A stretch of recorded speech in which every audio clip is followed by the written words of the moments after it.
पिछली कड़ी में हम बगदाद की एक बहुत ही एक रहस्यमयी महफिल में पहुंचे थे। हाँ, जहाँ 3 बहनें थीं, जुबैदा, सफिया और अमीना, और उनके घर कुछ कह सकते हैं कि बिन बुलाए मेहमान थे। बिल्कुल, 3 फकीर, 3 सौदागर और एक मजदूर जो बेचारा बस फंस गया था। और शर्त ये थी कि हर किसी को अपनी आप बीती सुनानी होगी। हाँ, तो आज कहानी का सिलसिला शुरू हो रहा है। और सबसे पहले बारी आई उस सबसे सीधे साधे किरदार की, मजदूर की। हाँ, जुबैदा ने जब उससे पूछा तो वो बेचारा क्या ही बताता।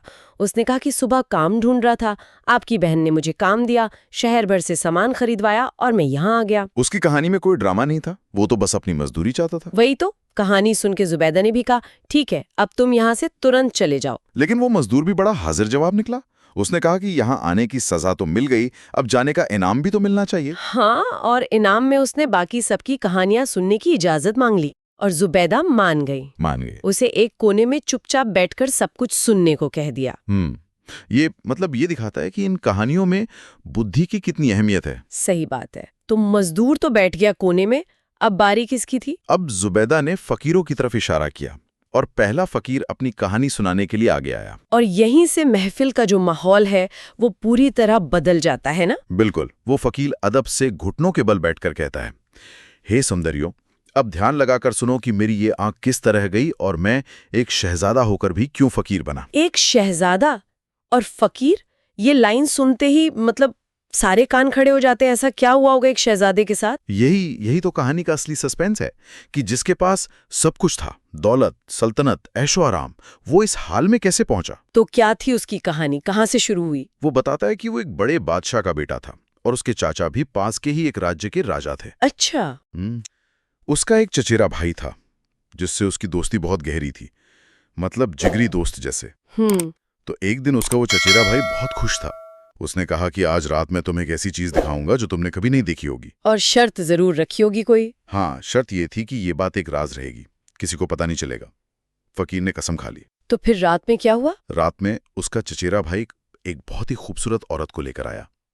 तीनों ने साथ में शराब पी और फिर भाई ने फकीर से कहा कि वो इस औरत को लेकर शहर के पुराने कब्रिस्तान जाए। कब्रिस्तान रात के वक्त? ये तो कुछ अजीब लग रहा है। हाँ, और उसने कहा कि वहां एक नया बना हुआ गुंबद मिलेगा, बस वही उनकी मंजिल है। यहां से कहानी में रहस्य गहराने लगता है। एक शहजादा, एक औरत और एक सुनसान कब्रिस्तान। और रहस्य तब और बढ़ जाता है जब वो उस गुंबद तक पहुंचते हैं। चांदनी रात थी। गुंबद के अंदर उन्होंने देखा कि शहजादा अकेले ही फावड़ा और दूसरे औजार लिए खड़ा है। अकेले? हाँ, और उसने जमीन खोदनी शुरू की। एक भारी पत्थर की सिल हटाई और उसके नीचे एक दरवाजा दिखा। क्या कब्र के नीचे एक खुफिया रास्ता? बिल्कुल। दरवाजे के नीचे एक लकड़ी की सीढ़ी थी जो नीचे अंधेरे में जा रही थी। ये तो किसी तिलिस्म जैसा लग रहा है। हाँ, तो चचेरे भाई ने उस औरत से कहा, यही है वो जगह। और फिर वो दोनों सीढ़ी से नीचे उतर गए। और इस शहजादे का जो अब फकीर है? जाने से पहले उसके भाई ने कहा कि दरवाजे पर वापस मिट्टी डालकर सब पहले जैसा कर दो और चले जाओ। वो बेचारा कसम से बंधा था, उसने वैसा ही किया और महल लौट आया। तो एक शहजादा एक बहुत बड़े राज का अकेला गवाह बन गया। पर उसकी मुसीबतें तो यहाँ से शुरू हुई होंगी। बिल्कुल, क्योंकि अगली ही सुबह जब उसका चचेरा भाई लापता घोषित हुआ तो सब उससे पूछने लगे और वो कुछ बता नहीं सकता था। सही बात है, कसम जो खाई थी। उसने 4 दिन तक उस खबर को ढूंढा पर वो उसे मिली ही नहीं। घबरा कर वो अपने पिता की राजधानी लौट आया। और वहां क्या हुआ? जैसे ही वो शहर में दाखिल हुआ, सैनिकों ने उसे घेर लिया। उसे बंदी बना लिया गया। बंदी? अपने ही शहर में? हाँ। उसे पता चला कि उसके पिता की मौत हो चुकी है और सल्तनत पर एक वजीर ने कब्जा कर लिया है। तख्ता पलट हो गया था। एक मिनट, ये वही वजीर तो नहीं जिसकी आंख इस शहजादे ने बचपन में गुलेल से फोड़ दी थी? हाँ, वही वजीर। ये किस्मत का बहुत ही भयानक खेल था।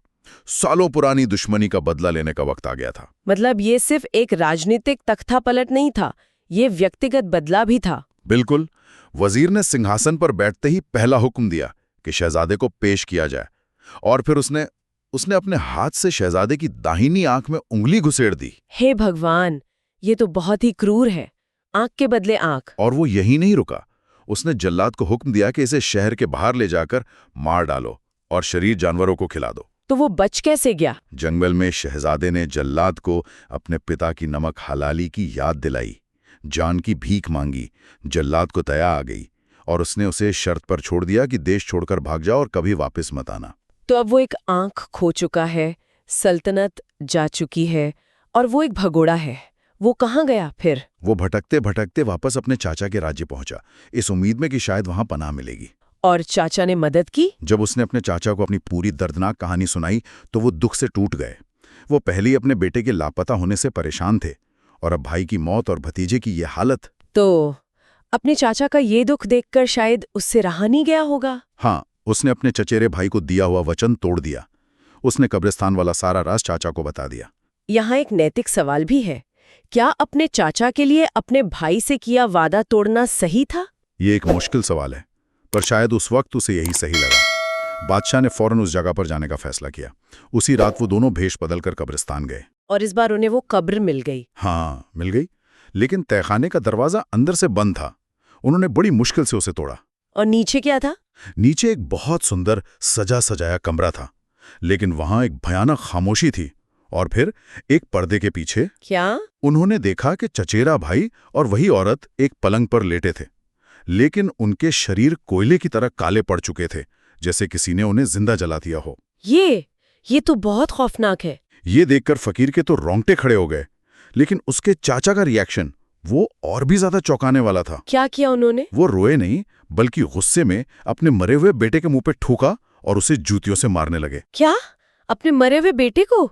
ऐसा क्या गुनाह था उस लड़के का? और फिर चाचा ने वो राज खोला जिसने सारी कहानी पलट दी। उन्होंने बताया कि वो औरत कोई और नहीं बल्कि शहजादे की सगी बहन थी। सगी बहन। मतलब ये तो कहानी का सबसे बड़ा मोड़ है। हाँ, दोनों बचपन से ही एक दूसरे पर आसक्त थे और उनके बीच एक नाजायज रिश्ता था। बादशाह ने उन्हें अलग करने की बहुत कोशिश की, पर वो नहीं माने। तो ये गुप्त तहखाना? ये उसने अपनी बहन के साथ छिपकर मिलने के लिए ही बनवाया था। और कहानी में उनके शरीर का इस तरह जल जाना उसे एक तरह से ईश्वरीय प्रकोप, डिवाइन पनिशमेंट की तरह दिखाया गया है। मतलब कहानीकार ये संदेश दे रहा है कि कुछ गुनाहों की माफी नहीं होती। बिल्कुल। इस सच के सामने आने के बाद बादशाह का गुस्सा दुख में बदल गया। वो रोने लगा। उसने अपने भतीजे यानी फकीर को गले लगाया और उसे अपना उत्तराधिकारी घोषित कर दिया। तो लगा कि शायद अब सब कुछ ठीक हो जाएगा। लेकिन किस्मत को कुछ और ही मंजूर था।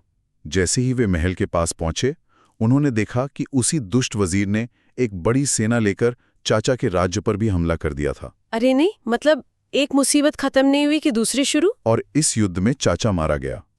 फकीर भी कुछ देर लड़ा, पर जब वो घिर गया तो एक वफादार सरदार ने उसे भागने में मदद की। और जान बचाने के लिए उसने अपनी दाढ़ी, मूछें और भौएं मुंडवा दी और फकीर के कपड़े पहन लिए। वाह! तो आखिरकार वो शहजादा फकीर बन ही गया। उसने सब कुछ खो दिया, सल्तनत, परिवार, दौलत, अपनी आंख, सब कुछ।